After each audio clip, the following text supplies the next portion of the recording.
नमस्कार मित्रांनो, आज महाराष्ट्रातल्या आज खूप महत्त्वाचा सण आहे म्हणजे भाऊ आणि बहिणीचा।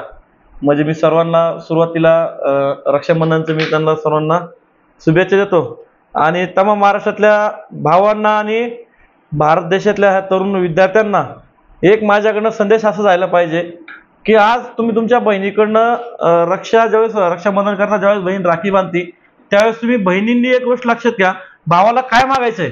भावाला एकच मागायचंय की जसे तुम्हाला जसा तुम्हाला बहीण मानतो तसा महाराष्ट्रातल्या, देशातल्या, जगातल्या जेवढ्या काही तरुणी असतील त्यांच्याकडे बघताना कधीतरी फक्त माझ्या बहिणीचा विचार कर आणि मग त्यावेळेस वाईट नजरेने बघ। एवढंच भावाने बहिणीने फक्त भावाकडे आज रक्षा दिनानिमित्त आपल्याला मागणी करायची आहे। तुम्ही बघताय मित्रांनो, तुम्ही बघताय की आज त्या डॉक्टर कोलकात्याच्या ठिकाणी डॉक्टरवरती अत्याचार झाला, बलात्कार झाला, हे 5-6 नरधाम आहेत।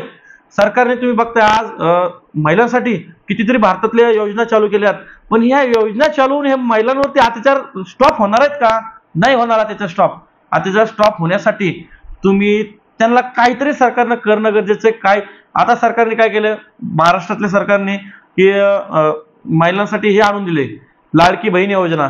पण लाडकी बहीण योजना येण्यासाठी तुम्ही मुलीसाठी असं काहीतरी करा जेणेकरून महिला स्वतः स्ट्रॉंग होतील आणि ह्या अशा नरधामासाठी त्या शक्तीने लढतील। तुम्ही असं तरी काय करा, फक्त 1500 रुपये देऊन महिलांचं काही पोट भागणार नाही। मित्रांनो, मी एकच सांगू शकतो तुम्हाला की हे असे बरेचसे कुटाणे व्हायला लागलेत, बरेचसे अत्याचार महिलांवरती घडायला लागलेत।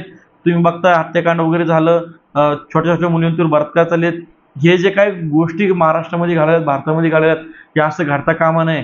आज जेवढे माझ्याकडनं जेवढ्या काही महिला, जेवढ्या काही आज रक्षाबंधन ताई सर्वांना राखी बांधणारे ताईने फक्त भावाकडनं काही बाकीचे कपडे वगैरे न मागता फक्त एकच गोष्ट मागा, ती म्हणजे मी तुम्हाला सांगितलेली की भारतातल्या, महाराष्ट्रातल्या सर्व जे काही तरुण तरुणी असतील, महिला असतील त्यांच्याकडे बघताना दादा कधीतरी माझी आठवण काढ की माझी बहीण पण राखी बांधली आणि बहिणीनं पण मला एक वचन मागितलंय। त्या महिलांकडे बघताना आपली स्वतःची बहीण म्हणून बघ। हे जर महाराष्ट्र गव्हर्नमेंटने अशी जर काही एखादी योजना जर चालू केली व्यवस्थित, तर मुलींना बळकट जर काय दिलं, मुलींना तुम्ही शिक्षण देताय, पैसे देताय, पण तुम्ही असं काहीतरी शिक्षणामध्ये द्या की जेणेकरून त्या मुली ह्या आत्मनिर्भर तुम्ही बनवा।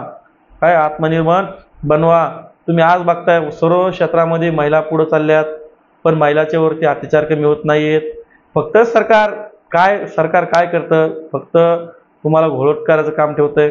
आज महिलांना 1500 रुपये दिले इलेक्शनच्या टायमाला, हे सर्व अख्ख्या महाराष्ट्राला माहिती आहे मित्रांनो।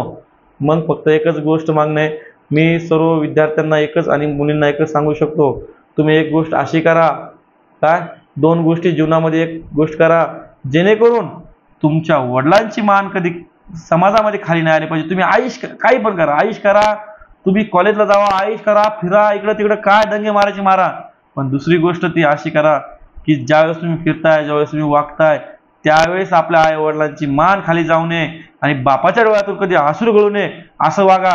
मी एवढंच महाराष्ट्रातल्या तमाम विद्यार्थ्यांना आणि विद्यार्थ्यांना एवढंच विनंती करतो की जे तुमच्या पुढे तुम्ही बघताय आज की महिलांना अत्याचार होतोय, कोणी प्रेमाच्या याच्यातनं कोणतरी पुण्याच्या ठिकाणी कोयत्याने वार केला, पण ज्यावेळेस मित्रांनो आपल्या जर घरी जर एखादं संकट आलं तर आपण किती याने धावून जातो संकट हे करण्यासाठी। पण इथून पुढे कोणीही महाराष्ट्रातल्या भावांनी बहिणींनी जर तुमच्या पुढे एखाद्या महिलावरती जर अत्याचार होत असेल तर बांगड्या नंतर मग तुम्ही मेणबत्ती घेऊन अख्ख्या जगभर फिरता, मेणबत्ती घेऊन तुम्ही अख्खे रॅली काढता, मोर्चे काढता, यांनी काहीच होणार नाही। जिथं तुमच्या बहिणीवरती, जिथं महिलावरती आपल्या डोळ्यासमोर जर अत्याचार घडत असेल त्याच ठिकाणी मेणबत्ती न घेता तुमचे हात चालवा आणि त्याच नराधमाला तिथेच चोप द्या आणि तिथंच त्याला शिक्षा द्या, तर ही गोष्ट कधी आयुष्यात घडणार नाही आणि महिलांचे अत्याचार बंद होतील। नाहीतर आपली लोक बघताय, मुलीला एक माणूस मारतोय, 2 मारतायत, तिच्यावर अत्याचार करतोय आणि लांबून बघतायत, नंतर मग मेणबत्ती काढून अख्ख्या गावभर फिरतायत। असं केल्याने कुठल्याही महिलावरती अत्याचार कमी होणार नाही। माझी फक्त तेवढीच हे करणं आहे की तुम्ही ज्यावेळेस एखाद्या महिला अत्याचार होताना बघताय तिथं जे काय पुरुष महिला असतील त्यांनी त्या महिलेला मदत करा।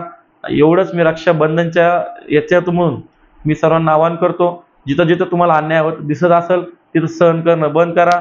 ओके, धन्यवाद।